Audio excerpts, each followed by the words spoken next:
பிதாவாகிய தேவனுக்கும் குமாரனாகிய இயேசுவுக்கும் பரிசுத்த ஆவினராகிய தேவனுக்கும் துதி கன மகிமை உண்டாகும். இந்த நாளில் கூட பாருங்க, ஆண்டவர் படைச்சிருக்கிற அந்த படைப்பை பார்க்கும்போது எவ்வளவு அழகா இருக்குன்னு சொன்னா, இன்னைக்கு நாகப்பட்டினத்துல நான் ஒரு மீட்டிங்காய் வந்திருந்தேன். அந்த இடத்துல இருந்து பக்கத்துல தான் ஒரு நதி பாத்தீங்கன்னா, இங்க பக்கத்துல தான் வேளாங்கண்ணி கூட இருக்கும். அநேக ஜனங்கள் இன்னைக்கு சத்தியத்தை அறிவிக்க, சத்திய மார்க்கத்துல ஒரு காலத்துல பாத்தீங்கன்னா கடவுளுடைய பாடல்கள் ரொம்ப அழகா, ரொம்ப எங்க பார்த்தாலும் கேட்கும். அவ்வளோ ஒரு கடவுளுக்காய் வரணும்னு சொன்னா அது அவங்க அதுக்கோசமே டெடிகேஷன் பண்ணி வீட்டுல ப்ரிப்பரேஷன் ஆகி வருவாங்க. ஆனா இன்னைக்கு காலத்துல பாத்தீங்கன்னு சொன்னா, இன்னைக்கு கடவுளுக்காக வரக்கூடிய கூட்டத்தை விட இன்னைக்கு உலக காரியத்துக்கு வரக்கூடிய என்டர்டெயின்மெண்ட்டுக்காய் வரக்கூடிய கூட்டங்க தான் அதிகமாக மாறி. இன்னைக்கு கிறிஸ்தவம் அப்படின்னு சொன்னா பரிசுத்தம் அப்படின்னு சொல்ற இடம் எங்க இருக்கு அப்படின்னு கேட்கிற அளவுக்கு இன்னைக்கு வளர்ந்து. ஆனா பரிசுத்தம் உள்ள வேதாகமத்துல பார்க்கும்போது ஒரு ஏழ விதவை 2 ராஜாக்கள் எழுதிய புத்தகம் 4ஆம் அதிகாரம் 2ஆம் வசனத்துல 1-2ஆம் வசனத்துல வாசிக்கும் போது, அந்த எலிஷா கிட்ட அந்த பெண்ணு கேட்கிறா, என்னுடைய கணவன் ஒரு தீர்க்கதரிசியா இருந்து கடவுளை நம்பி வாழ்ந்த ஒரு மனுஷனா இருந்து இறந்து போயிட்டாரு. அவர் இறந்ததுக்கு அப்புறமா இன்னைக்கு நானும் என் பிள்ளைய ரொம்ப கஷ்டமா இருக்கிறோம் அப்படின்னு சொல்லி எலிஷா இடத்துல கண்ணீரிடுற அவங்க மனைவியை பார்க்கலாம். ஆனா அந்த மனைவியோட பேர் என்னன்னு வேதாகமத்தில் எழுதப்பட்டில்ல, அந்த தீர்க்கதரிசி கணவனுடைய பேர் என்னன்னு எழுதப்பட்டில்ல, அந்த பிள்ளையோட பேர் எழுதப்பட்டில்ல. ஆனா எலிஷா கிட்ட வந்து பேசும்போது எலிசா சொல்ற, உங்ககிட்ட என்ன இருக்கோ அதை கொண்டு வா. பாருங்க, ஒரு தீர்க்கதரிசி ஒரு வீட்டுல இருந்து போன மேல அந்த வீட்டுல பஞ்சம் வந்துச்சான். அப்போ ஒரு வீட்டுக்கு ஆசீர்வாதம் தேவை அப்படின்னு சொன்னா கடவுளை தேடக்கூடிய ஒரு கணவன் மனைவி ஒரு குடும்பம் தேவை. அப்படி கடவுளை தேடாம இன்னைக்கு உலக பிரகாரமான வாழ்க்கைக்கு நம்ம வாழ்ந்துட்டு இருக்கிறோம் அப்படின்னு சொன்னா, ஒருவேளை உங்க வீட்டுல உங்க மனைவி மட்டும் கிறிஸ்துவுக்குள்ள ஒரு தீர்க்கதரிசியாவோ கர்த்தரை ஆராதிக்கிற மகளாவும் இருக்கிறாங்கன்னு சொன்னா, அவங்க இல்லாத டைம்ல உங்க வாழ்க்கையில பிரச்சனைகள் உருவாகும். ஒருவேளை உங்க வீட்டுல உங்க கணவன் கர்த்தரை ஆராதிக்கிற பிள்ளையா இருந்து கூட நீங்க அவரை ஆராதிக்காம உங்க குடும்பத்துல மனைவியும் பிள்ளையும் உலக பிரகாரமா இருக்கிறாங்கன்னு சொன்னா, அவர் இல்லாத காலத்துல உங்களுக்கு பிரச்சனைகள் கவலைகள் உண்டாகும்.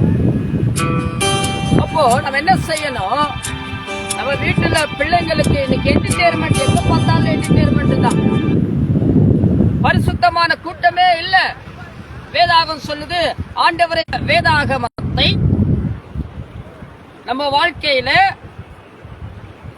இன்னைக்கு நம்ம குடும்பத்துல அந்த பரிசுத்த வேதாகம் இல்ல அப்படின்னு சொன்னா, உன் பிள்ளை இன்னைக்கு எங்கேயோ ஒரு போக்கிரித்தனமா உலக பிரகாரமான பசங்களோட ஸ்டைலாவும் பேண்ட்டுக்கு கீழே ஏதோ ஒரு வாழ்க்கையில பெண்ணு கூட வாழ்ந்துன்னு இருப்பான். அப்ப வாழ்க்கைக்கு பரிசுத்தம் தேவை அப்படின்னு சொன்னா, உன் குடும்பத்துல என்னைக்குமே ஜெபத்தோட கிறிஸ்தவம் என்று சொன்ன அன்னைக்கு அன்னை மரியா தன்னுடைய ஆண்டவராகிய இயேசு கிறிஸ்துவை அந்த சிலுவையில ஆண்டவராகிய இயேசுக்காக எத்தனை கஷ்டப்பட்டிருப்பாங்க, அவங்க சுமந்த அந்த சுமையில எத்தனை பரிசுத்தமா இருந்திருப்பாங்க. இன்னைக்கு பரிசுத்தமாய் வாழ்கிற அந்த கூட்டத்துல நீ பரிசுத்தத்தோடு இருக்கணும்னு சொன்னா, ஆண்டவராகிய இயேசு கிறிஸ்துவின் வேதாகமத்துல வாழும்போது மட்டும்தான். உன் வீட்டுல ஒரு தீர்க்கதரிசி எழும்பினாதான், உன் வீட்டுல ஒரு செபிக்கிற ஒரு குடும்பம், ஒரு கணவன் ஒரு மனைவி எழும்பினாதான் அந்த வீடு ஆசீர்வாதமா இருக்கும். உன் விருப்பத்துக்கு பதிலாக, உன் இஷ்டத்துக்கு பதிலா ஏதோ ஒரு காரியத்துக்கு ஒரு 1000 ரூபாவும் 10,000 ரூபாவும் 20,000 செலவு பண்ணி தெருவா சுத்தி நீ அதை பண்ணி இதை பண்ணாலும் வாழ்க்கையில பிரச்சனைகள் போகாதே. நீ ஆண்டவரை மட்டும் வீட்டுல குடும்பத்துல உன் பிள்ளைங்களை எங்கேயோ ஒரு பொறுக்கித்தனமா சுத்துற உன் பகலியோ உன் மகனியோ உன் கணவனையோ 1 மணி நேரம் மட்டும் ஆண்டவருடைய சமூகத்துல உட்கார்ந்து ஜெபிக்க வைத்து பாரு, உன் வாழ்க்கை மாறும். சத்தியத்தை தெருவா சுத்தி அங்க இங்க என்டர்டெயின்மெண்ட்ல சத்தியம் கிடையாது. உன் வாழ்க்கையில ஆண்டவரை தேடுகிறதெல்லாம் சத்தியம் இருக்கு. நீ ஆண்டவராகிய தேவனை ஆராதிக்கன்னு சொன்னான். பாருங்க, ஒரு தீர்க்கதரிசி இல்லாத அந்த குடும்பத்துல என்ன நடந்துச்சு பாத்தீங்களா? அந்த பெண் பட்டினியா இருந்தாளா? எலிசா சொல்றாரு, இதோ உங்ககிட்ட என்ன பொருட்கள் இருக்கோ அந்த பொருளை எடுத்துட்டு வா. நிச்சயமா அந்த பொருட்களை எடுத்துட்டு வரும்போது அந்த பொருட்களில எண்ணெய்களை ஊத்தி எலியா சொன்னாரு, இதோ உங்ககிட்ட எத்தனை இருக்க எடுத்துட்டு வா, அதை நிரம்பி கொண்டு வா, கர்த்தர் உன்னை ஆசீர்வதிப்பாருன்னு சொன்ன உடனே அவங்ககிட்ட இந்த பக்கத்து வீட்டுல எங்கெங்க பாத்திரங்கள் இருந்துச்சு எல்லாம் கொண்டு வந்தா. அந்த எண்ணெய் இருக்கிற வரைக்கும் அவள் ஆசீர்வாதமா இருந்தா. அப்ப நம்ம வீட்டுக்கு நமக்கு நல்ல நல்ல பழக்க வழக்கங்கள் இருந்தா மட்டும் பத்தாது.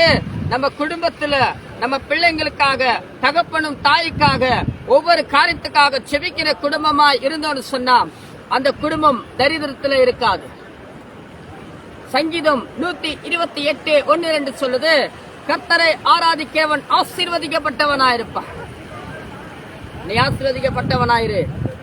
என்றைக்குமே நீ கடவுளை தேடும் போது எலிஷா இடத்துல தேடினது போல, ஒரு தீர்க்கதரிசியில போனது போல, இன்னைக்கு நீ அநேக தீர்க்கதரிசிகளை தேடி ஓடாம நீ இருக்கிற இடத்துல குடும்பத்தை ஆசீர்வாதமா வைத்திருந்தால் சொன்னாம், எங்கே 2-3 பேர் என் நாமத்திலே கூடி செபிக்கிறீர்களோ அங்கே நான் இருப்பேன் என்று ஆண்டவர் சொல்றார்.